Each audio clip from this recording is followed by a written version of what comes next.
ഇവിടെ സ്വാഗത പ്രസംഗത്തിൽ സൂചിപ്പിക്കപ്പെട്ടല്ലോ, ഈ കർണാടക, ഈ ദക്ഷിണ കർണാടക എന്നും സമസ്തൻ്റെ ഒപ്പം നിന്നതാണ്. അത് എപ്പോഴും ശംസുൽമ പറയുന്ന ഒരു വാക്കാണ്.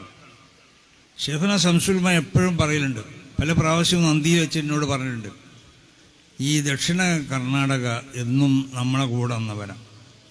അവിടെയുള്ള ആളുകളെ പറ്റി പറയലുണ്ട്, വളരെ നല്ല ആളുകളാണ് അവർ, സമസ്തനോട് സഹകരിച്ച് പ്രവർത്തിക്കുന്നവരാണ് അവിടുത്തെ മുതലാളിമാരും അവിടുത്തെ പണ്ഡിതന്മാരെന്നൊക്കെ പല പ്രാവശ്യം ഷെയ്ഖുനോട് പറഞ്ഞിട്ടുണ്ട്. എത്രമാത്രം എന്നറിയോ, ഈ കുട്ടികൾ സെലക്ഷന് വരുമ്പോൾ പറയലുണ്ട്, തങ്ങളെ പിന്നെ കർണാടക ഭാഗത്ത് നിന്ന് വന്ന കുട്ടികളൊക്കെ ഇനിയിപ്പോൾ ചോദ്യങ്ങൾക്ക് മുഴുവൻ മറുപടി പറഞ്ഞിട്ടില്ലെങ്കിലൊക്കെ ഒരു ചെറിയ ഉണ്ടെങ്കിൽ അവരൊക്കെ അങ്ങോട്ട് കയറ്റിക്കാളി എന്ന് പറയും.